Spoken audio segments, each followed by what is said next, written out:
Hello everyone, welcome back to another Fallout 76 video.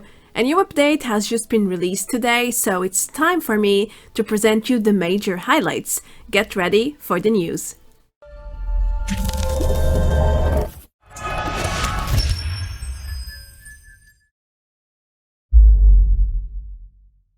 The Wastelanders DLC is getting closer and closer, and as you probably know, Bethesda announced the first private test last week, where a few lucky players will get invited to experience the Wastelanders DLC before everybody else. This private test will start this Friday, January the 17th, and the invites should be sent out in the following days. If you are not sure of what I'm talking about here, then feel free to check my other video that goes over everything you need to know about the upcoming PTS experience. Now, we just had a new update today as announced last week as well. Bethesda stated that this update wouldn't be large in terms of changes and patch notes, because their focus was going to be mainly backstage work for the Wastelanders DLC.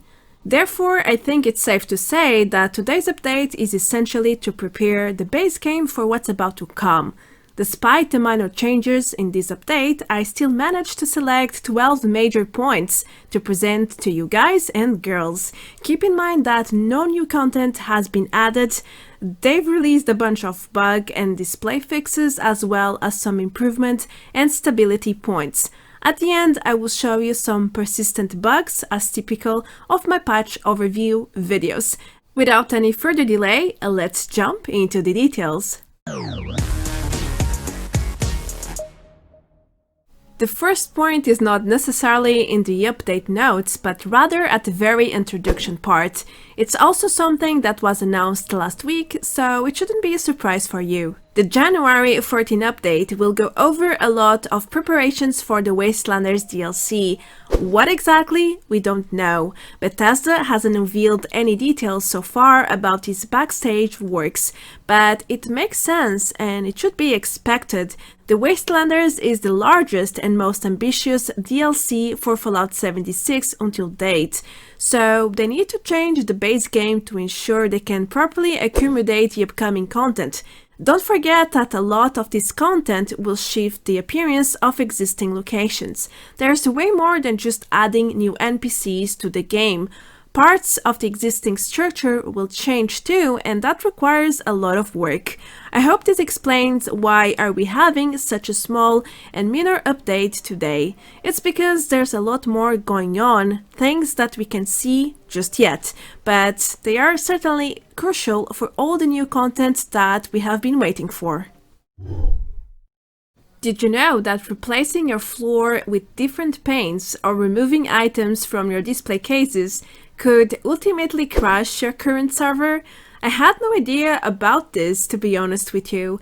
I've worked a lot with my display cases in the past, and I have never disconnected from the server I was playing, but it seems like it was a nasty and uncommon bug. Thankfully. I mean, if it was common, lots of us would have noticed it, I think. Anyway, it seems like it's safe now to change your flooring or replace your display case items without crashing the servers in the process. This is probably the highlight of the entire update, just to give you an idea of what type of changes we're dealing with here. Well, moving on, one of the most relevant points in this update is about gas masks that you can find in-game. Supposedly, they shouldn't remove 2 perception from your attributes anymore, just like Atomic Shop gas masks don't. I guess Bethesda wants to make things a little bit more equal here, but after testing, I came to the conclusion that this point is not true. Far from it. They didn't really change anything regarding this. My free gas mask is still removing 2 perception and everything is pretty much the same as it was before the update. Maybe someone forgot to actually make the change, or it could be a new bug. That is very possible as well. Now, this point is quite curious because I thought it was a new feature for real. If you play Nuclear Winter, you surely know that the last 2 rewards were a beanie and an outfit for Christmas, both tradable items. I don't remember any other Nuclear Winter outfit piece that could be tradable before, but hey, this time the XP per challenge didn't stack, so I thought that maybe Bethesda was being nice to people who farmed days upon days to unlock all the Christmas rewards. I even graphed and gave it to a few people I know, but it seems like this so-called feature was a bug and it was never intended from the start. Anyway, they have fixed it now and you can no longer trade, sell or drop these two items. On the other hand, everyone who got it is able to keep it, including people who have not unlocked the rewards from Nuclear Winter, just like the people who got it from me, for example. Another notable change is regarding the Santatron. They used to be the focus of the entire camp or workshop for some bizarre reason. They are kinda invisible or used to be before the update, which made things really funny and strange at times. Devs have changed the focus now and enemies will no longer go for the Santatron bot as the first target. After testing several times, I can confirm this change is live, but there is a twist. Enemies seem to always go for the Santatron pod first, but after a few seconds, they switch the focus for some reason. In some cases, they came to attack me even though I was far away and had lots of items they could attack on the way. They would sometimes attack nearby items too. I have no idea what's the target hierarchy here, but it's certainly not proximity. Well, this one is very straightforward. It's a display bug fix, and to be honest, I got so used to it that I forgot it even existed. The plan image used to overlap and crop over the interface, especially if you rotated the plan image. Now it seems to be as smooth as it can get. No more overlapping or interfering with other interface elements. On the other side, it somewhat baffles me how they took over 1 year to fix something as small as this. Oh well, at least it's finally fixed, I guess. In Nuclear Winter, we have a small change for camps. Bethesda has disabled activators for camp items. I'm not sure if all activators have been removed, but at least for a lot of items, it did. I tested with the basic radio, junk box and television, and as you can see, the interact button is simply gone. You can no longer interact with these activator items. I guess this was a smart solution to finally disable the annoying siren and music sounds that could muffle player movements or create distractions. At least you can still have these items if you please. This is definitely a great change, in my opinion. It seems like some of the most recent interactive items in the Atomic Shop had sound bugs. Go figure, right? I rarely buy them, so I wasn't aware of this until this point. For example, the hero of the Great War statue could play Mothman sounds instead of a cannon explosion like the one you just heard. The rustic sink was also not displaying the correct sound, and even the winter vending machine was mute instead of playing a Christmas tune. They have supposedly been fixed, but since I don't have all of these items, I can only confirm the very first one. Bethesda has been progressively fixing all sorts of bug challenges. In today's update, we got 2 more fixes for daily challenges. One about leveling up while in Vault 94, which was previously bugged and addressing Vault 96 instead.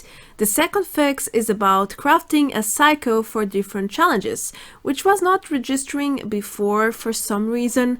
Again, I can tell you this is live because today's daily challenges don't include any of that, but I do believe they fixed it since they've been fixing many other challenges recently.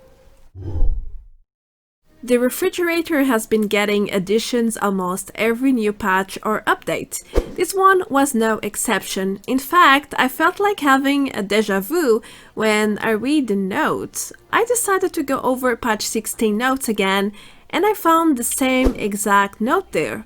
I'm assuming they screwed up last time and the frog legs and SOOT flowers still couldn't be added to the refrigerator, or they duplicated this note for some reason, one or the other. Either way, you can perfectly add both items to the refrigerator now, as you can see in my testing. I only tried it a few times though, so I wouldn't know if there is a bug or not. The camp warning signs found under wall and floor decor have received an update as well. They used to count towards the lights limit, and that was obviously wrong, because they are not lights. You can now add many more warning signs if you have tons of lights already in your camp. They will not interfere with one another. I'm quite sure that light letters still count as lights though, so keep an eye on that one if you want to create your own custom signs. Lastly, we have a few outfit fixes that had display bugs. The one I could test is the Nuka-Cola helmet, which has a new design and seems to fit any outfit like a glove. It no longer floats as it used to when paired with any other outfit than the Nuka-Cola girl. I tested it with different outfits, as you can see, and the neck ending looks just fine with anything really. Now, the Thanksgiving turkey mascot outfit used to overlap with backpacks, and that should be fixed now. Moreover, the sequin dress was being displayed as the gala dress for a short time. It's back to normal now, so if you have any of these outfits, you're free to use them as intended once again. What about bugs? This notorious part of Fallout 76 shall not be forgotten. Well, I've got a bunch to show, which you're surely experiencing too if you're on PC at least. These are the persistent bugs that have been pestering me for a long time. It would be great to see them gone with the upcoming patches, or before Wastelanders at least. Like, for real. Dying often triggers a no-respawn bug as if you're over-encumbered, when in reality you're not. If you're not playing with a teammate, you can't really respawn around the area. Sometimes reopening the map helps, but not always. It's like you're always over-encumbered when you're dead, but not when you're alive. It doesn't make sense, and the only way to respawn is at Vault 76. Amazing, I know. The legendary melee bug is still in game, and that's the main reason why I am using heavy weapons these days. All these unregistered hits, it's just too annoying to deal with, and I'd rather not have to live that frustration. I've discovered this new bug where you get parasites almost instantly when you spawn on water. I've had it happening to me at least a dozen times in the past weeks. The quick bar and emotions bar are constantly bugging out on my end. It's so bad that I can do emotes most of the time. I'm not the only one though. Lots of people I know suffer from this one. The social tab is even worse. I can't see any friend requests even if I restart the game. I just live in ignorance these days. I really can't see it, and I don't know how to get it back either. The game crashes while using aid items quite often. Well, it is kinda a feature by now. The only new bug I found recently is the ring Scorch Earth. Sometimes when you die, you will be kicked out of the event and you won't get any rewards at the end as obvious. So keep an eye on your mission or event tab. If you're not on it, then go away and come back so you get rewards. Also, if you die right after the event is completed, you will lose the stable flux. It just disappears. It won't be inside your paper bag with your junk. I used to think people stole it from me every time, but it's actually a bug. A really nasty one. That's all I have for you today, and that sums up the January 14 update too. There are a few more notes, of course, but they are extremely minor. I'm sure you got the whole picture already, lots of small display and bug fixes, and Wastelanders back-end work. What's next? Well, the private test server is opening up for the chosen ones in a few days. The next update is most likely to come out in 2 weeks, as it has been happening in the past months. I hope you enjoyed this update overview. You should be up to date with the most recent Fallout 76 news.